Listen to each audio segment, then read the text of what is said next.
Boa noite a todos. É com muita alegria que nós estamos começando a nossa quarta jornada de lives temáticas.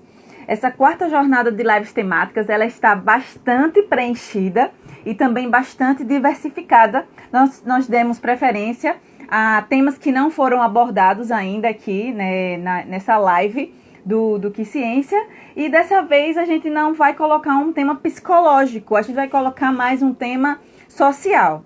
Essa jornada de live, se vocês observarem, nós sempre colocamos temas científicos e colocamos um tema psicológico ou social entre as temáticas que são geralmente discutidas. E amanhã nós teremos uma live sobre defesa pessoal para mulheres. Foi o tema que nós decidimos que seria pertinente a gente conversar um pouco e debater durante esse período de isolamento social.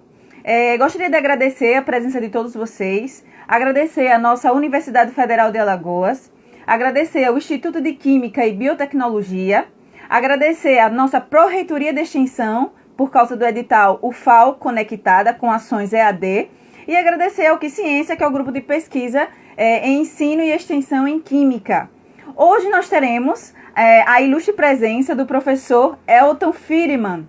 Ele vai conversar conosco sobre ensino investigativo no ensino de ciências. Eu vou fazer a leitura, como de costume, do currículo do professor Elton, mas de maneira formal, de acordo com o currículo Lattes. E depois o professor Elton ele vai nos dar o prazer e a graça de se apresentar de maneira informal para a gente conhecer essa trajetória do professor Elton. Porque, como todo mundo sabe, a graduação dele é na área de física. E ele migrou para essa parte de ensino de ciências e tem feito um trabalho de respeito e de bastante competência. Então, vale muito a pena a gente conversar e dialogar um pouco com ele. Vou fazer a leitura do currículo de maneira formal, o que se encontra no currículo Lattes.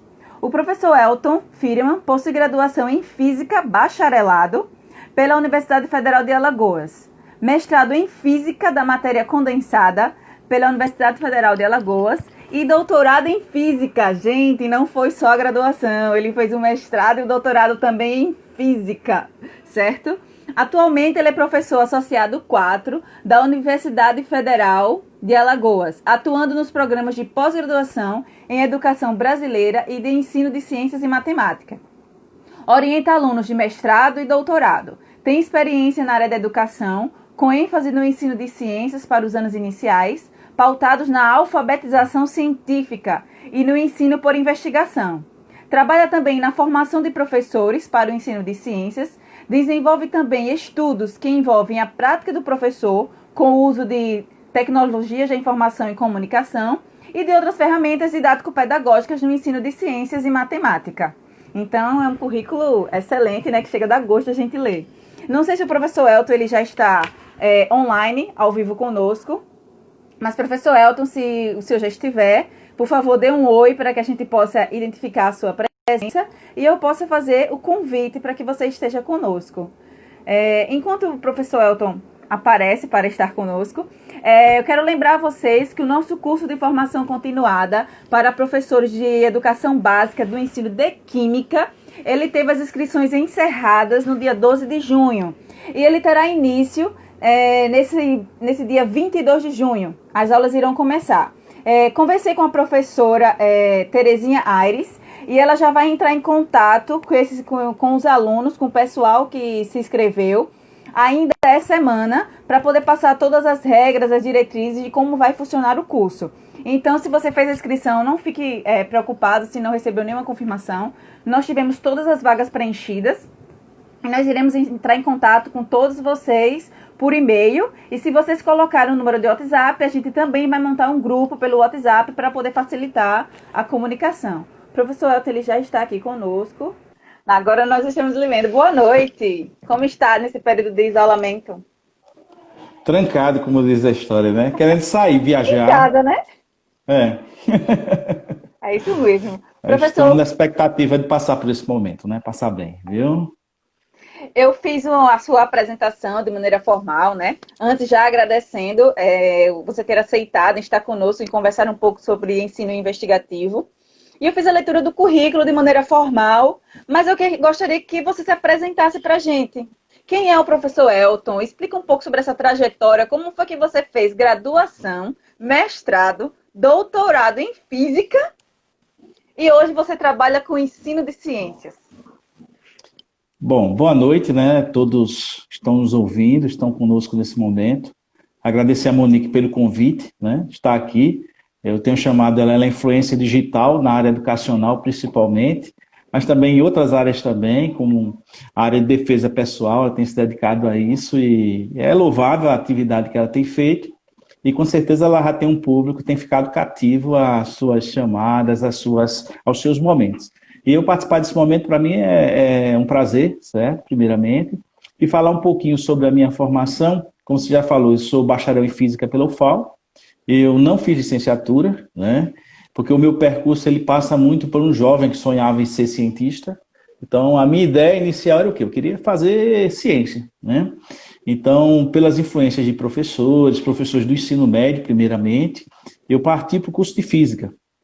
E aí, quando eu comecei no curso de Física, eu percebi que a tendência para se tornar pesquisador era o bacharelado. E aí havia um certo preconceito em relação ao ensino. A gente sabe disso, né? Então, a licenciatura, muitas vezes, elas são colocadas de lado. Aí eu fiz o bacharelado como um jovem que não entendia ainda esse percurso que a vida ia me propor, né? Mas sempre gostei da aula. Mesmo durante a graduação eu já dava aula. No mestrado eu continuei dando aula, fui professor, inclusive substituto da UFAL já nesse período. A gente tem o caso, por exemplo, Francine foi minha aluna na graduação dela, né? Então já tem uma trajetória. A diretora do Instituto de Química foi minha aluna do curso de Física, se eu não me engano, Física 2. Então, eu gostava de dar aula, e aí fiz o meu mestrado, terminei o mestrado, parti para o doutorado, com pretensões de fazer ciência e tal, mas com uma paixão no ensino. Antes de terminar o mestrado, eu fiz um projeto chamado Prociência, que era um projeto via FAPEAL e CAPES, e aí nós fizemos um projeto junto a alguns professores da UFAL, que nós conseguimos ganhar, a proposta nossa foi a que levou a parte de Física, e aí, quando eu fui ver a realidade dos professores de Física, naquele momento, eu fiquei espantado. Porque, na verdade, eu pensei em uma formação que era uma formação que eu imaginava que era o sonho de qualquer pessoa fazer, tal. Preparei tudo com muito carinho, e eu, um conjunto de outros professores, eu estava mais à frente na época desse projeto. E quando eu vi a realidade dos professores, muitos não formados em Física, a grande maioria deles. Então, a primeira pergunta que eu fiz, como é que eles vão ensinar Física? Que eles têm que aprender é Física. E aí eu comecei a ver os dilemas que é ser professor, né? E aí eu parti para o doutorado, e durante o meu doutorado, toda essa questão educacional ela me incomodou, ela continuou no meu coração. Quando eu terminei o doutorado, voltei para a UFAL, como visitante, na época, e aí eu tinha a intenção de investir um pouco mais na educação, já que já era doutor, podia fazer o que eu queria, sem ninguém dizer que eu fui para a área de ensino porque não dei certo na área de física. Não, foi para o ensino porque foi para o ensino. Porque ele não deu certo lá na física e tal. Não, eu fiz o meu mestrado, o meu doutorado, e depois, por opção minha, eu fiz o concurso no Centro de Educação. E aí foi nesse momento que eu optei, o primeiro concurso da Era Lula, né? Em 2003, quando saiu o concurso, durante o doutorado não saía concurso nenhum, só resgatando um pouquinho de histórica. Para quem não lembra ou não viveu esse período, não havia concursos. Eu fiz meu doutorado tudo esperando o concurso para poder ganhar um pouco mais e não tinha. E quando eu terminei o doutorado, passou um tempo, e aí eu terminei em 2002, 2003 apareceu o primeiro leva de concurso, e tinha concurso na educação e na física, na mesma data. E aí eu optei, de fato, por fazer concurso na educação. E aí eu passei, praticamente não tinha formação, eu não tenho formação formal em educação. Eu passei 2 meses trancados no laboratório de física lá, Física 1 da UFAL, que eu era professor. Falei com a coordenadora na época, Tereza, deixa eu estudar aqui e tal, usar o laboratório. Ela disse, não, fica à vontade, Elton. E eu me trancava todos os dias lá e ficava estudando assuntos que eu nunca tinha estudado. Porque nem licenciatura eu fiz, né? E aí eu consegui, na verdade, passar no concurso. E aí estou aqui hoje no Centro de Educação, né, como professor já há bastante tempo, 2004 para cá, são 16 anos, fazendo de julho agora 16 anos no Centro de Educação. E comecei a me envolver mais com pesquisas, junto ao PPGE, e lutando para o fortalecimento do ensino de ciências, né? o primeiro encontro alagoano de ensino de ciência, o segundo encontro alagoano de ensino de ciência, e depois a gente já tinha o PPG-Sim, o mestrado em ensino de ciência, que a Monique também faz parte, e nós tínhamos já um grupo que pensava e se voltava para se dedicar ao ensino de ciência no estado de Alagoas enquanto objeto de pesquisa. Não que não tivesse outras pessoas, mas a minha intenção sempre foi que eu tinha o desejo de ser pesquisador, mas agora o meu desejo era de ser pesquisador na área educacional, me preocupando na aprendizagem sobre o ensino de ciências, né? E aí uma das coisas que eu busquei primeiramente foi a criação de um programa de pós-graduação que se voltasse, tivesse um grupo, de fato, que se dedicasse a isso. E hoje é uma realidade, nós estamos com esse grupo e com a proposta aí de um doutorado em rede, que eu acho que na próxima reunião da CAPES a gente tem resultado. Coisa boa. Professor, deixa eu lhe fazer uma pergunta que é bastante curiosa. Você fez mestrado, graduação, mestrado, doutorado em física, que todo mundo considera uma área extremamente complexa e difícil. Trabalhar com área de ensino é mais fácil, professor? Não, não é fácil, não. A gente tem que se adequar a novas realidades. Por exemplo, uma das coisas que o pessoal está acostumado, por exemplo, eu trabalhei com física teórica, né? Então, quando a gente não se partia para fazer alguma coisa, alguma rotina de computador para resolver uma equação, a gente trabalhava com modelos exatamente integráveis, que era o meu caso, e era muita conta. O Maple era o nosso instrumento computacional, ou então a gente tinha que ajudar o software que ele não conseguia fazer sozinho. Então, meu doutorado foi marcado por isso. Folhas e mais folhas de cálculo. E aí, quando a gente vem lidar com a pesquisa educacional, eu não tenho equações para resolver. Eu não tenho contas e mais contas com regras matemáticas bem estabelecidas que eu tenho que seguir. Então, eu tenho que, na verdade, usar o quê? Eu tenho agora, são conceitos. E eu tenho que fazer observações do fenômeno, um fenômeno que envolve pessoas com um número de variáveis estupidamente alto, e eu tenho que saber controlar essas variáveis. Em física é fácil. Não, vamos colocar, olha, a aceleração é nula. Aí fica fácil, é um modelo trivial. Mas como trabalhar dentro de um sistema altamente complexo composto de pessoas? Então é outra realidade. A nossa construção agora não são mais equações, são palavras, são textos que são construídos, onde toda a nossa argumentação está lá. Bem assim como coleta de dados também. Quando eu vou coletar, muitas vezes são falas e falas e falas e falas de alunos, e não mais números, ou letras que representam números, né, no sistema algébrico, para que a gente possa chegar a algum resultado. É uma situação totalmente nova, né? E, na verdade, isso requer um investimento considerável.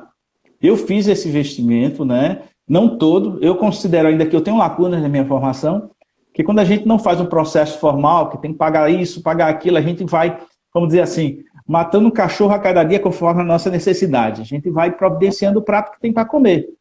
Então a gente vai tocando. Eu nunca parei, não fiz um pós-doc na área da educação, eu tenho um pós-doc na física, mas não tenho na área da educação. Então eu não parei exatamente para um período de estudo que eu pudesse ter enquanto formação minha pessoal. Eu não tive esse processo. Então foi muita dedicação e ir construindo essa formação em mim a partir de cursos. Eu leciono todas as minhas disciplinas, eu nunca cursei. Então, todas as aulas que eu dou, eu nunca fui aluno dessas disciplinas. Eu sou uma aberração dentro do sistema acadêmico, mas uma aberração boa. Não, né? é mesmo, uma aberração. Professor, o senhor considera que você abriu portas para o pessoal que quer trabalhar com ensino e com ciências? Eu creio que sim, porque, na verdade, a primeira coisa era mostrar que o ensino é uma área de pesquisa e que o professor, na verdade, mesmo o professor que se dedica e está lá na sala de aula, na rede pública ou na rede privada, ele precisa observar para a sala de aula como um contexto de aprendizagem constante e que novos significados vão surgir desse contexto. Porque, na verdade, por exemplo, o meu aluno de hoje não é o aluno de ontem. Nós estamos aqui, para mim, é a primeira vez que eu estou numa live no Instagram. Eu estou acostumado a fazer webconferência, Google Meet, Zoom, RNP, o MConfig lá da RNP. Estou muito acostumado com isso. Mas, por exemplo, o Instagram é a primeira experiência. Já essa turma nova aí, Instagram, mexer o dedinho em cima do celular é brinquedo, né? Então, por exemplo, é uma nova geração que nasce num novo contexto de comunicação. Daqui a 5, 6 anos nós vamos ter novas ferramentas e aí o mundo vai estar diferente. Ninguém imaginava que a gente ia passar por uma pandemia nesse período agora. Por exemplo, o mundo, quando sair da pandemia, vai estar diferente. Os alunos de cada professor vão ser alunos diferentes. Então, como é que o professor vai lidar diante de todo esse contexto novo que nós estamos sendo inseridos? Então, a sociedade ela é dinâmica. Então, o professor ele precisa olhar para essa sala de aula como algo a ser estudado, a aprender constantemente. Quem não gosta de estudar, não dá para ser professor, né? Porque a vida do professor, a primeira coisa é estudar. É verdade. Se não gosta de estudar, eu não sei o que é que veio fazer na docência. Porque qualquer profissional, de fato, que quer competência, e o professor mais ainda, porque ele dá com conhecimento, ele tem que estar constantemente em aprendizado e observando o mundo que nos rodeia.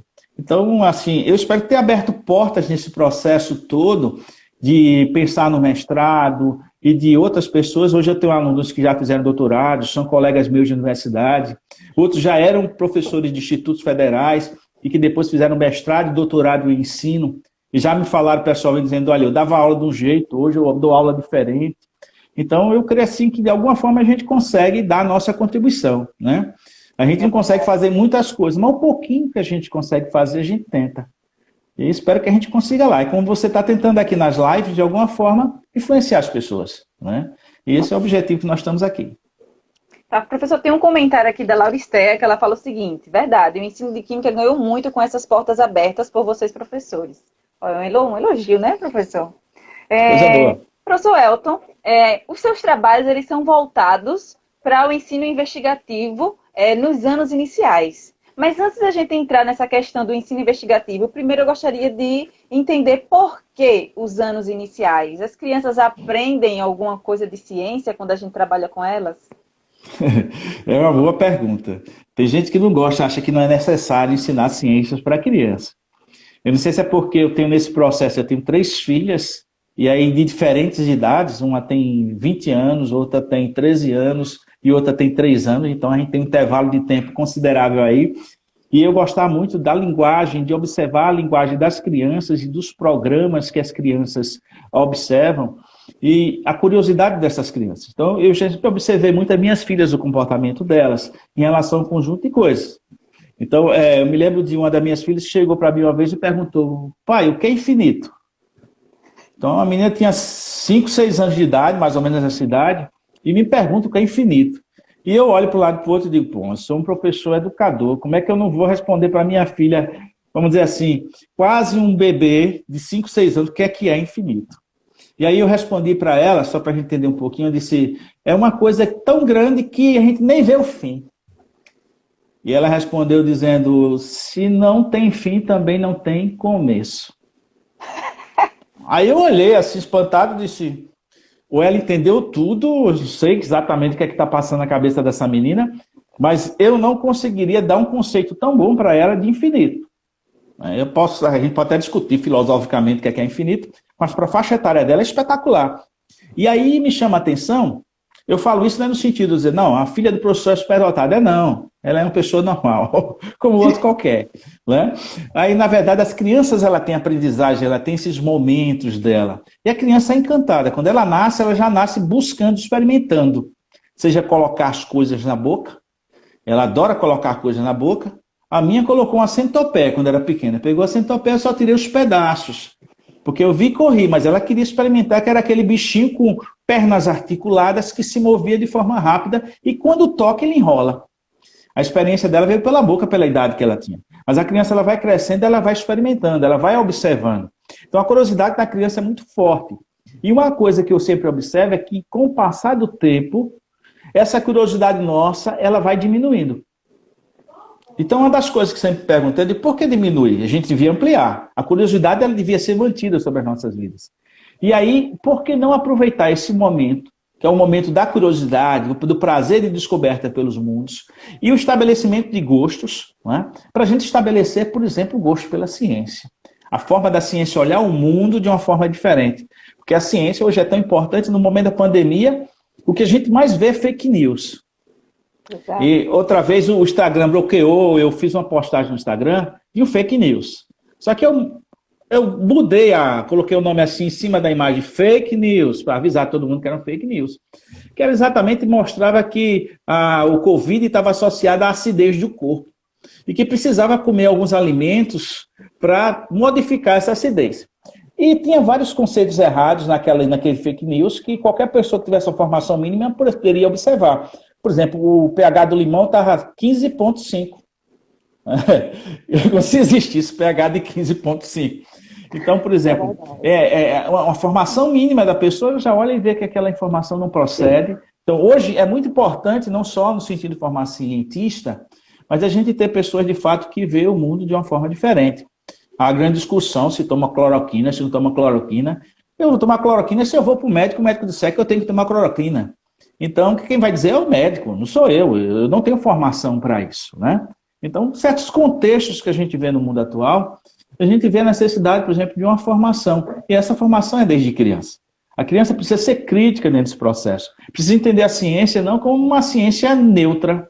Parece que a ciência não tem influências. A ciência tem muitas influências, já teve muitos conflitos e continua vivendo isso. Então a gente precisa olhar para a ciência dessa forma. E a criança precisa entender desde cedo qual é o papel que tem a ciência, quais são as características dessa ciência. Porque ela carrega consigo, na sua curiosidade, essa essência já dentro dela. O ser humano é curioso. Pode falar. Eu falo demais. Essa questão do ensino investigativo, ele envolve essa curiosidade inerente da criança? O ensino investigativo, a ideia de ensino investigativo por investigação, ela surge no contexto brasileiro a partir do grupo da USP, do LAPEF, coordenado pela professora Ana Maria Carvalho. Né? E quando surge lá, a ideia, no início, era fazer experimentos com conhecimento físico nos anos iniciais. Então, eu tenho uma influência, de fato, do grupo da USP. Mesmo que eu não tenha estudado lá, mas de estudar e de observar as pesquisas que lá eram feitas, eu acabei sendo influenciado. Né? Hoje a gente não segue exatamente todas as ideias do grupo lá, mas quando eu comecei, a minha fonte de bebida, de fato, a minha fonte foi lá, o grupo da USP. Eles tinham 15 vídeos, ainda hoje tem, eu utilizo ainda hoje nas minhas aulas, que mostram os primeiros passos do ensino por investigação, e esses são voltados todos para os anos iniciais. Que a pergunta era, se pode ensinar física para uma criança dos anos iniciais? E a resposta, depois de muito experimento, a gente descobre que sim. Agora, depende muito do nosso conceito do que é ensinar. Né? E aí a modificação, o compreender esse conceito de ensinar, que muitas vezes a gente mata, e aí vem uma crítica, por exemplo, hoje a física do ensino médio, em muitos contextos, não é física. Se ensina um monte de coisa, porque simplesmente colocar dados em fórmulas, calcular alguma coisa, isso para mim não é física. A física está muito mais descrita nas explicações, na observação dos fenômenos da natureza, no sentido mais amplo da palavra. Então a física ela é capaz disso. A gente ensina o quê? A força é o quê? Igual a massa vezes a aceleração. Imagina Isaac Newton se retorcendo no túmulo lá, por causa de expressões como essa. É verdade. Professor, me diga uma coisa. Como é que a gente faz para ensinar ciência através do ensino investigativo? Em muitos dos seus trabalhos, você trabalha com sequência de ensino investigativo. Essa seria uma estratégia? O que seria essa sequência de ensino investigativo? Bom, no ensino por investigação, a gente tem algumas, vamos dizer assim, ele surge mais com uma característica mais de metodologia. Mas depois ele vence essas barreiras e ele se mostra muito mais do que uma simples metodologia. Porque ele vai abordar uma amplitude maior do que se esperava inicialmente. Né? Então, por exemplo, o ensino por investigação ele é caracterizado, primeira coisa, por uma pergunta, por um problema a ser resolvido. Então, você não ensina um conceito. Então, se eu quero trabalhar o conceito de força, eu não vou chegar lá definindo o que é força. Mas eu vou levar a contextos, de fato, que a pessoa possa compreender, no final de tudo, esse conceito de força. No caso de crianças, muitas vezes a gente nem define o nome do conceito no final. Depende muito da faixa etária. É claro, se for trabalhar com aluno dos anos finais ou do ensino médio, eu já vou definir e vou sistematizar esse conhecimento no final, amarrando ele aos conhecimentos, aos conceitos de fato que estão na ciência. Quando eu trabalho nos anos iniciais, o aluno vai compreender que tem algo que age ali. Por exemplo, um dos experimentos que eu gosto muito e faço constantemente em sala de aula é da densidade. A ideia da massa de modelar. Né? Que a gente joga um monte de objeto dentro da água, tudo afunda, e depois joga um pedaço de massa modelar, afunda também. E aí a gente levanta a massa de modelar e pergunta disso, faça flutuar. E aí ele vai parar para pensar, a criança, o problema dela é fazer a massa de modelar flutuar. E aí ele vai pensar até que ele descobre que faz uma cuia ou um barquinho e ele passa a ser capaz de ver aquele objeto flutuar. E no final de todo esse processo ele compreende que o conceito de densidade não está associado só ao que é feito, nem o tamanho, mas está associado à forma. Bom, mas eu aprendi lá no ensino médio que densidade é massa sobre volume. Claro, é forma. Então, eu passo, na verdade, expressões como essa, expressões matemáticas, que traduzem um conceito do fenômeno, né? O ensino investigativo, ele tem essa característica. Então, eu parto, na verdade, de um problema e, a partir desse problema, eu vou explorando, conhecendo, de fato, o meu fenômeno em si. Professor, tem uma pergunta aqui da Elis Rodrigues, que ela quer saber o seguinte. Ela fala, professor, sou mestranda do PPG-FCET da UTFPR, de Curitiba, Paraná. Pergunto, é possível aplicar e como uma sequência de ensino investigativo nas aulas remotas no período que estamos vivendo? É uma boa pergunta, né? Eu acho que as aulas remotas, ela traz um conjunto de características novas. É possível, sim. Porque, por exemplo, a gente vai ter que fazer as adaptações necessárias. Eu posso fazer o ensino investigativo sem estar vendo o aluno realizar aquela construção? Posso. Eu posso pedir que ele faça observações, que ele tome anotações. No trabalho do Josélio, por exemplo, que foi o nosso orientando, meio de Monique, né? O experimento que os alunos fazem com comprimido efervescente, ele joga perguntas lá e os alunos vão variar, por exemplo, para ver a velocidade da reação, a temperatura, um deles. Então ele vai observando, ele vai tomando notas. E a partir dessas anotações, depois com os dados, ele vai chegar a conclusões. Então o ensino por investigação, ele tem essa característica. Eu tenho um problema, e aí eu tenho uma forma de fazer modificações e observar o que está ocorrendo, para a partir das observações eu possa tirar com dados, com análises, as minhas conclusões. Então, isso eu posso levar o aluno de fato, a fazer isso, mesmo em aulas remotas. Eu vou precisar somente adaptar. A aula remota também pode ocorrer diretamente, vamos dizer assim, ela em tempo real, né? Ela não precisa ser offline. Ela pode ser em tempo real, onde eu posso estar, por exemplo, no Zoom, ou qualquer desse ambiente de webconferência, e o aluno vai estar manipulando e eu vou ter observando a manipulação do aluno lá em tempo real.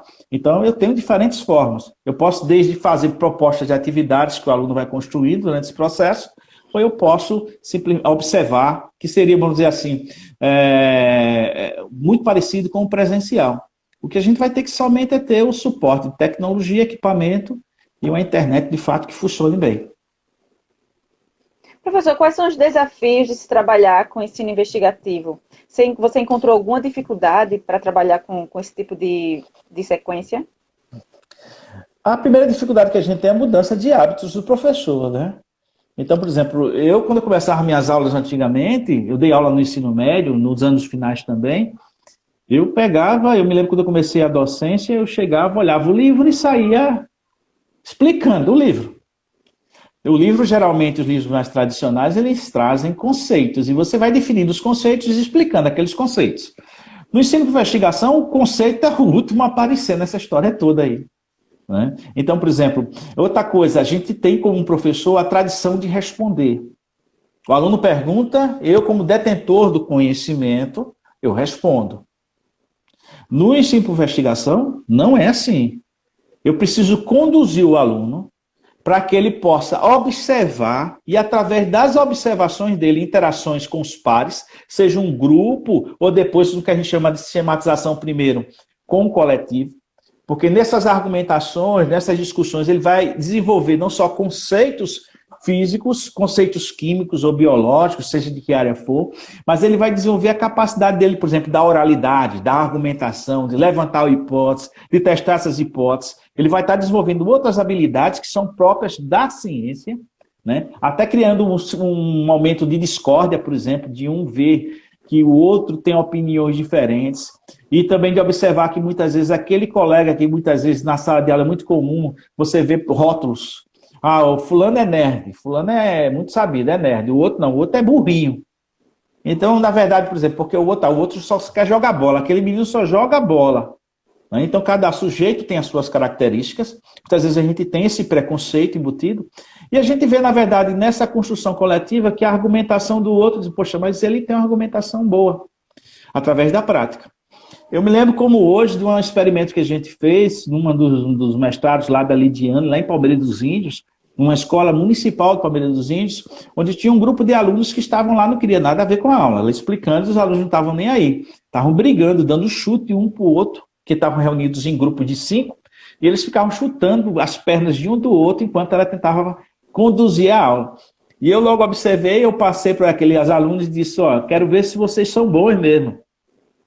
Daqui a pouco a gente vai dar um desafio, eu quero ver vocês resolverem. Quem ia fazer a proposta do problema era eu. E aí eu fui, fiz a proposta do problema e olhei para eles e disse, quero ver. Resultado, daquele grupo de alunos que tinha lá, o que mais avançou na solução do problema foi exatamente o grupo dos meninos que estavam se chutando. Então, na verdade, por exemplo, muitas vezes até o distrair, o não dar atenção, é da nossa sistemática de aula de fato. Né? Mas quando a gente construi uma aula dinâmica, ativa, onde o aluno, de fato, ele é sujeito do seu processo de aprendizagem, e não só o professor, ele é mero transmissor, fica uma aula chata, de fato, a gente consegue trazer modificações e ter uma atenção maior das nossas crianças. Ô, professor, um assunto que gera uma dúvida, na verdade, que geralmente os professores têm, em relação aos métodos de avaliação. Porque, por exemplo, eu aplico uma sequência didática, eu aplico uma metodologia diferente. Como eu posso avaliar o meu aluno? E como eu posso garantir, não vou dizer garantir, mas como eu posso averiguar que houve um processo de aprendizagem, que o aluno aprendeu um determinado conteúdo? Aí vai depender muito do quê? Qual é o meu objetivo de ensino? Aí eu tenho que discutir primeiro, pensar um pouquinho quais são os objetivos que eu tenho. Né? Porque, por exemplo, se a gente colocar, vamos pegar a situação do ensino médio hoje. Então, o ensino médio é muito focado no resultado vestibular. A gente foca muito no vestibular. A gente tenta dizer que não, mas o foco é o vestibular. A gente quer ver o menino passar no vestibular.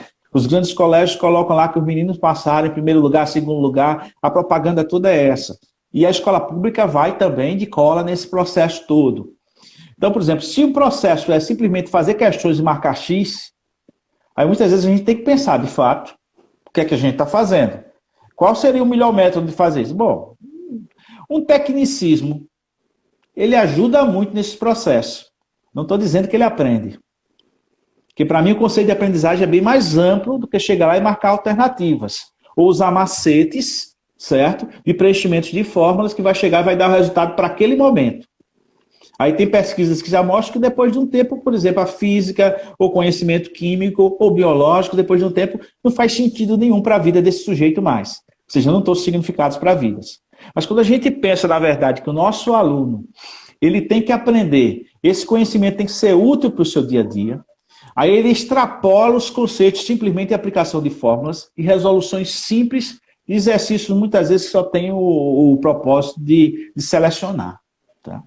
Então, por exemplo, se eu quero esses objetivos, durante o próprio processo de investigação, de os alunos construírem isso, eu já vou observando a capacidade, se ele compreender os conceitos.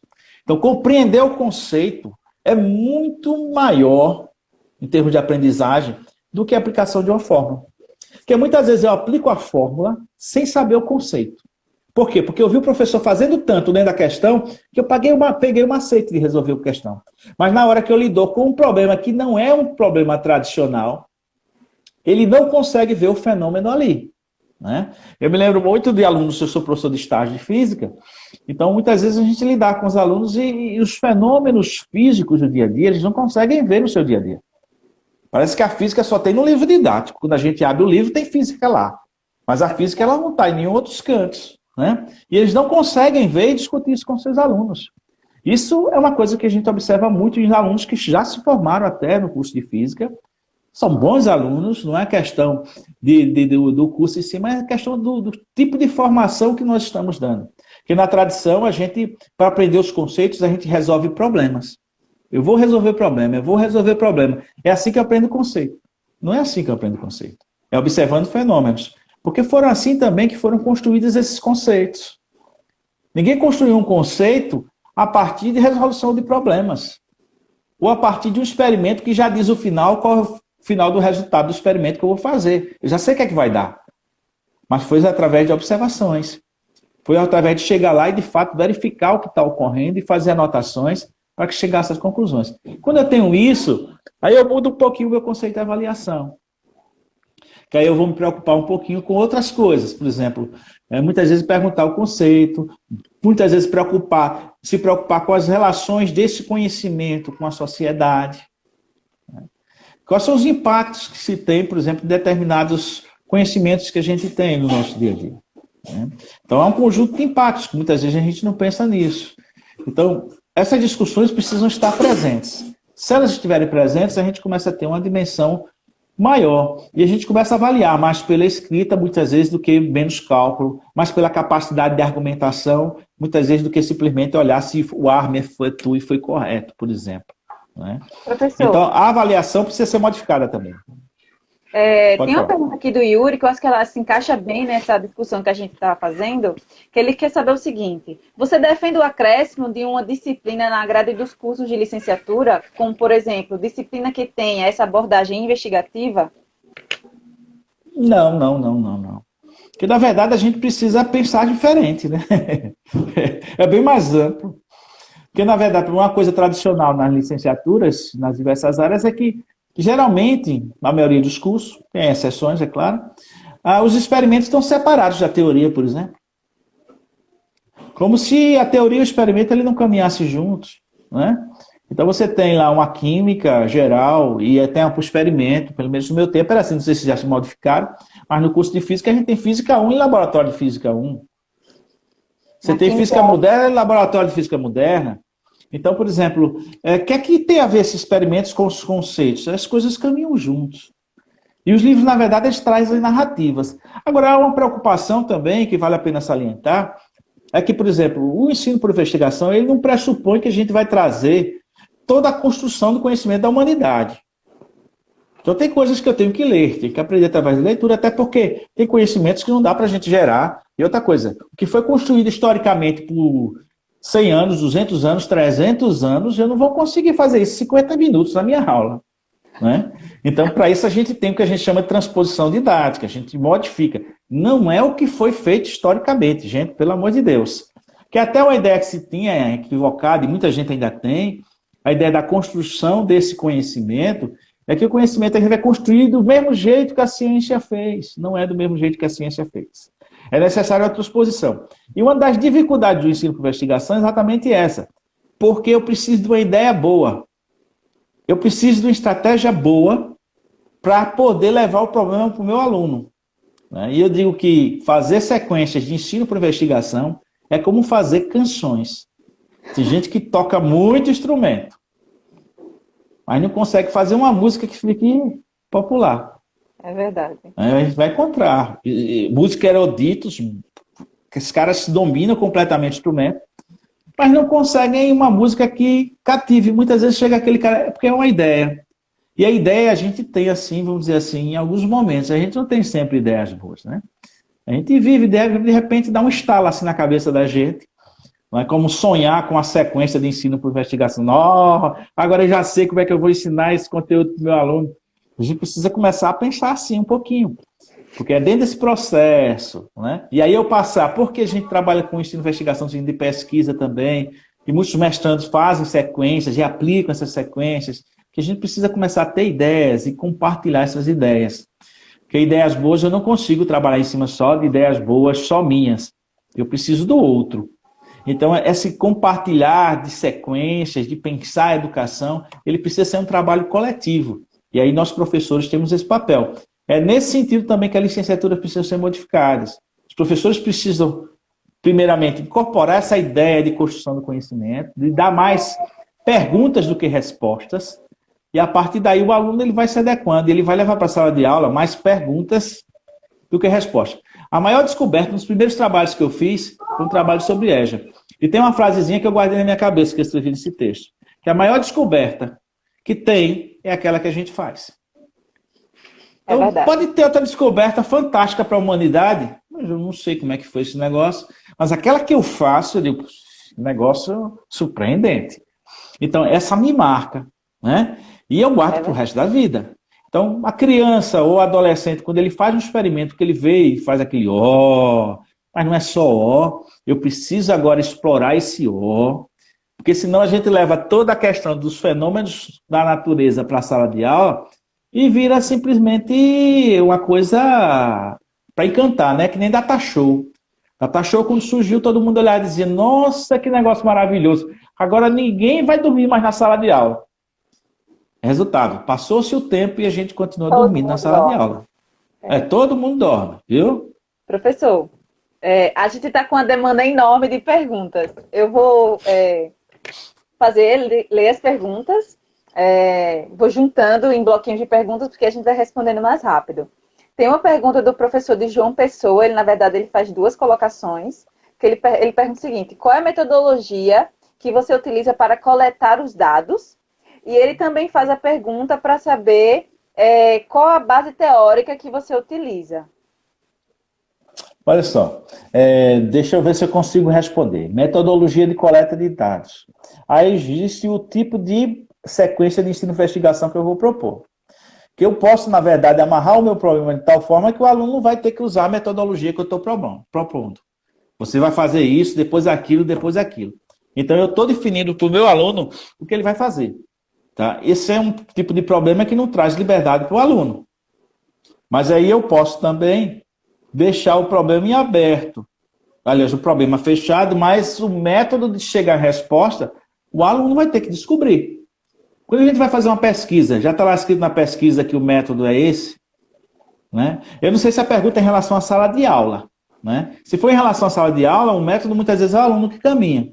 Agora, se é em relação às pesquisas que a gente utiliza dentro do ensino de investigação, a gente vai tomar o quê? O registro dessas aulas. Tá? Se for essa pergunta. Eu vou ter o quê? Vou ter o diário de bordo, eu vou ter filmar, muitas vezes, gravar os materiais que são construídos, dependendo do tipo de pesquisa. E, basicamente, a gente já existe dentro da área toda uma sequência de trabalhos teóricos que fundamentam o trabalho, tá certo? O nosso do ensino de investigação.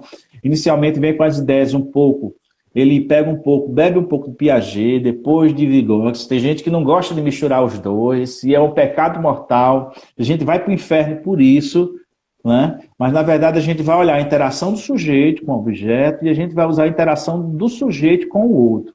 Nesse conjunto de relações, a gente constrói os nossos trabalhos. Depois a gente vai ver também a questão da natureza da ciência. Então, a ciência ela tem a natureza em si. E aí ela vai ter, por exemplo, características que são próprias da natureza dessa ciência. Como, por exemplo, o método que você está questionando aí.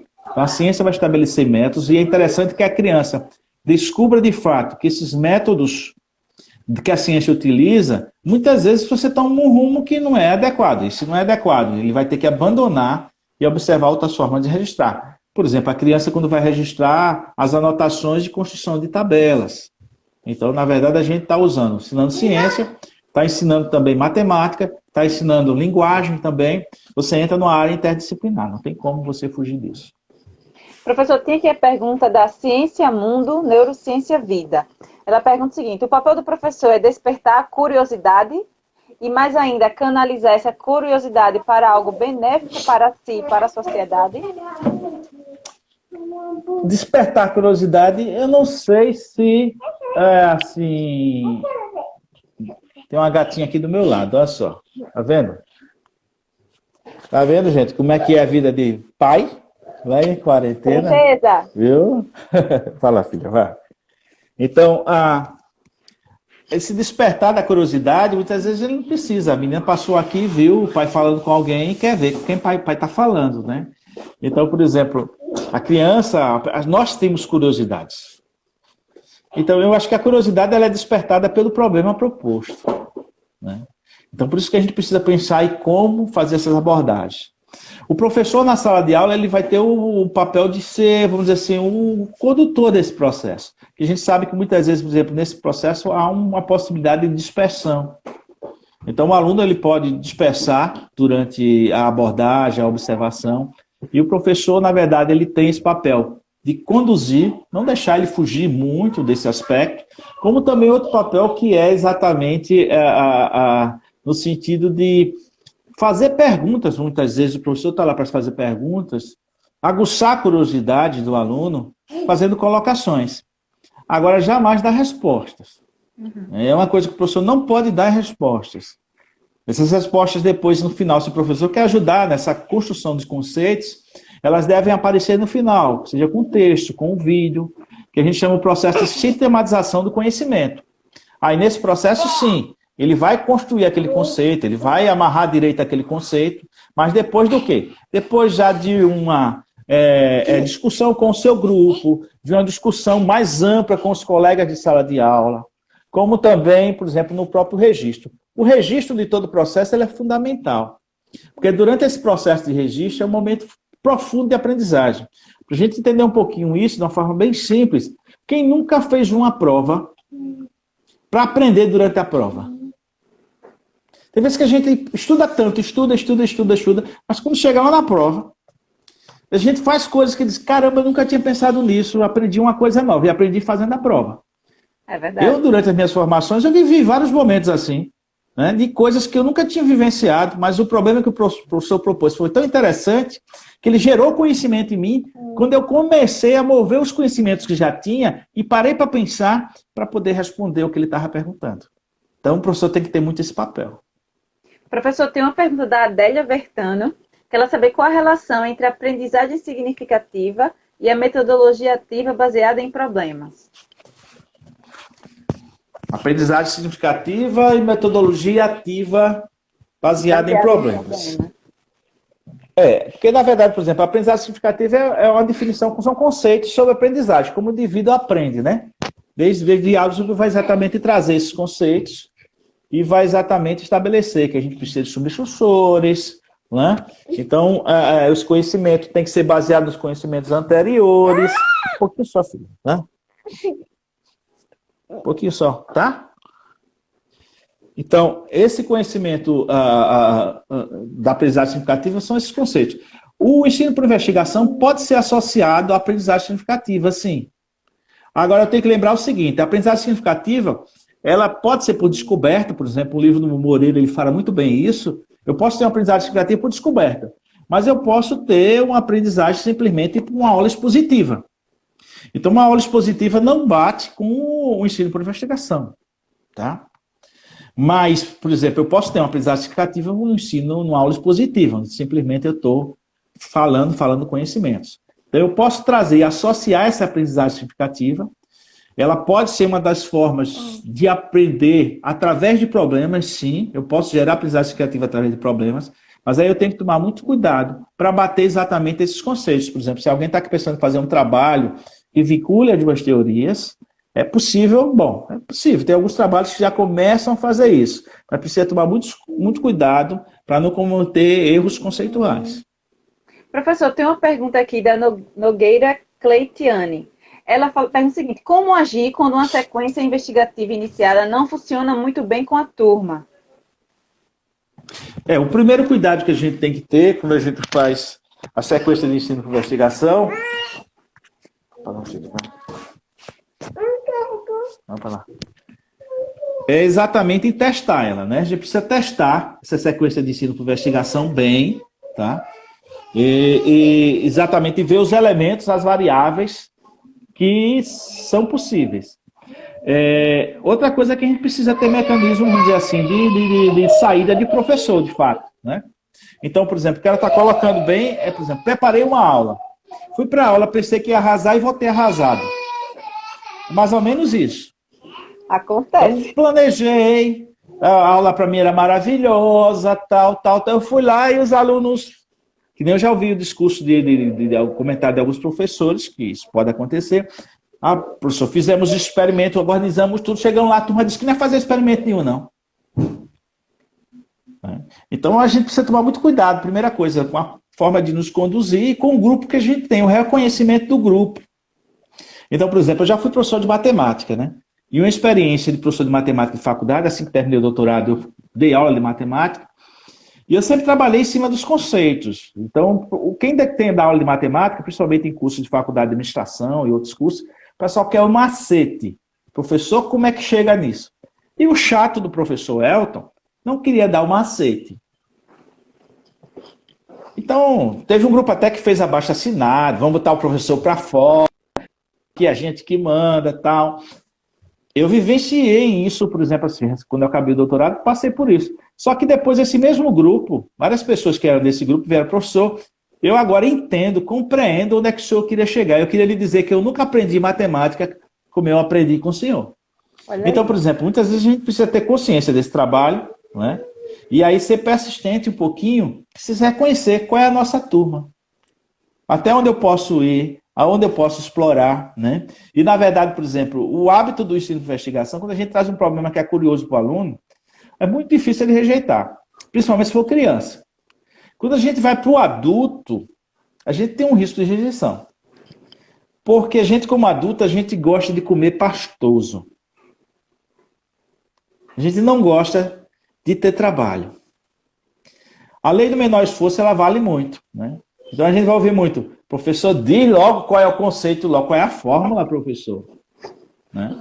Então, por exemplo, aí a gente precisa trabalhar e conscientizar o aluno que, por exemplo, na forma da gente avaliar, que a pergunta vai ser, cai na prova? Se cai na prova, eu estudo. Se não cai na prova, para que estudar? Professor, vai dar Então, a fórmula? Exatamente, né? Então, por exemplo, dá a fórmula para quê, né? É que nem memorização de tabuada. A gente precisa saber a tabuada? Precisa saber a tabuada. Claro que a gente precisa saber a tabuada. Mas eu preciso saber todos os dados da tabuada? Não. Eu preciso montar estratégia para achar os demais. Se eu souber alguns, com estratégia eu acho o resto. Exato. Mas o cara não compreendeu como é que é a tabuada. Então ele tem que saber memorizar. Na hora que ele esquece, ele não acha o que não sabe. Então, por exemplo, são detalhes como esse. Então a gente constrói, na verdade, estratégias mentais de pensar. E dar aula de ciência acaba sendo assim também, né? Porque onde é que estava o conceito lá de refração? Onde é que está a refração? O que é que eu vejo na refração? Né? E a gente vai aplicar coisas no dia a dia. Por exemplo, vocês estão vendo aqui um problema que eu tenho grave. Que esse meu óculos não foi comprado para tempos de webconferência. Aí talvez alguns estejam perguntando, por que, professor? Está vendo o reflexo no meu computador nele? Ele não tem lente anti-reflexo. Que quando eu fui comprar o óculos, eu não me preocupava com isso. Agora, depois de tudo isso aqui, é claro, nunca mais eu compro uma lente que não tem anti-reflexo. É verdade, eu não tinha pensado nisso, mas agora... Não, eu, recentemente, no grupo de pesquisa, eu disse, olha, fulana de tal, todos vocês estão com lentes sem anti-reflexo. Por favor, no próximo óculos, compre. Porque na hora da webconferência, a gente vê a diferença. Na hora de tirar foto, vai sair o reflexo. É verdade, é verdade. Só que geralmente para tirar foto a gente faz isso, né? Então a gente não se preocupa, mas na hora da webconferência, não tem como. Principalmente os ceguinhos, né? Então, são detalhes como esse que a gente tem que estar pronto a utilizar no nosso dia a dia. É verdade. Professor Elton, a gente vai precisar caminhar para o fim da nossa live, nosso tempo está se esgotando, o Instagram ele geralmente corta, né? Ele não tem essa consideração com a gente. Eu gostaria de pedir desculpa ao pessoal que fez perguntas e que eventualmente a gente não conseguiu responder. A gente sempre tem um carinho de fazer todas as perguntas, mas é porque o assunto, ele realmente é um assunto muito bom e que precisa ser bem explicado. Então, às vezes, a gente não consegue responder todas as perguntas, mas o professor Elton, com certeza, depois que a live ficar disponível, vocês podem fazer as perguntas, marca o professor Elton e ele acredita que o professor Elton vai se sentir honrado em responder e tirar as dúvidas de vocês. Mas para a gente fechar essa live, professor, eu gostaria de encerrar com a pergunta de por que esse tipo de pesquisa é importante ser desenvolvido dentro da universidade. Bom, primeira coisa que acho que dos papéis fundamentais da universidade é a formação de professores. Muitas vezes a gente compreende mais a formação de pesquisadores como sendo importante, e não deixa de ser. Não quero tirar o mérito, a importância de formar pesquisadores, tá? Mas há uma demanda de professores na sociedade muito alta. E aí, por exemplo, a necessidade que eu tenho de pensar esse ensino, ela é muito grande. Então, muitas vezes a gente diz, o aluno não aprende. Por que não aprende? Porque a escola é ruim, porque o salário do professor é baixo, porque a qualidade de trabalho é muito ruim. A gente traz um monte de coisa. Mas que muitas vezes, por exemplo, um dos aspectos importantes é a formação do professor. E essa formação tem que ser baseada em elementos de observação do contexto da sala de aula. Então, por exemplo, quando eu olho para o ensino de ciências, eu não posso pensar o ensino de ciências que somente a ciência em si seja importante, os conceitos da ciência. Então, eu tenho que aprender sobre a ciência, a fazer, de fato, ao instrumental dessa ciência. Eu tenho que entender que essa ciência tem relações muito complexas, éticas, sociais, uma série de relações, ela mudou a nossa vida. Estamos nós aqui, né? Se a gente não tivesse Instagram, não tivesse o WhatsApp, a pandemia talvez estivesse sendo um pouquinho mais difícil, né? Como a gente tem esses instrumentos, está nos auxiliando. Mas tudo isso modificou os nossos hábitos, os nossos costumes.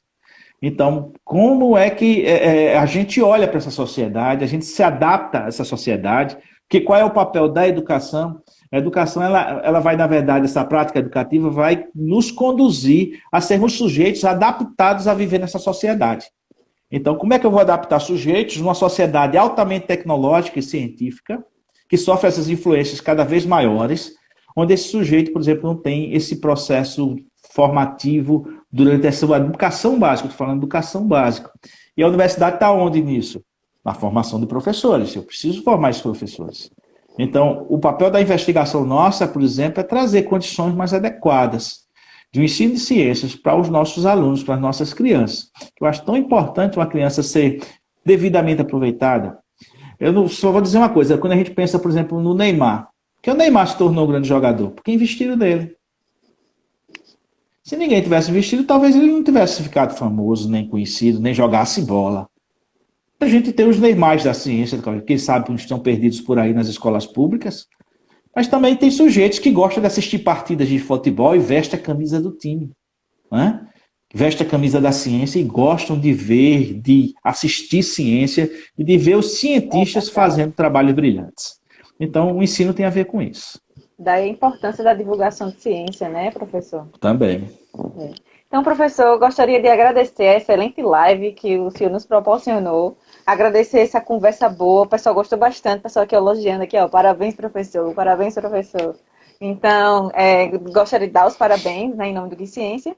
E agradecer a sua disponibilidade de estar conosco. A gente sabe que tem os compromissos familiares, né? A gente viu sua gatinha aí conosco. Faz parte. A gente agradece a sua disponibilidade, viu? Então, agradecendo a todo mundo que se fez presente e agradecendo também ao professor, em nome da Universidade Federal de Alagoas, em nome da Pró-Reitoria de Extensão de nossa universidade, em nome do Instituto de Química e Biotecnologia e em nome do Grupo Gui Ciência, que é um grupo de pesquisa, ensino e extensão em Química. Agradecemos a todos vocês. Amanhã nós teremos uma live de cunho social. A gente teve um problema com a agenda das pessoas que iriam participar, então a gente teve que inverter. Geralmente a live de cunho social geralmente é a última, mas amanhã vai acontecer a live de defesa pessoal para mulheres, né? A questão do empoderamento feminino, da gente aprender a nos posicionar mais e a nos defender, né? Isso é importante para todas as mulheres, sem exceção. Então, estejam conosco amanhã. Vocês que são meninas, convidem outras. E os rapazes também, né? Vai ser uma discussão muito importante para todo mundo. Muito obrigada, professor Elton. Uma boa noite a todos e até amanhã. Tchau, pessoal.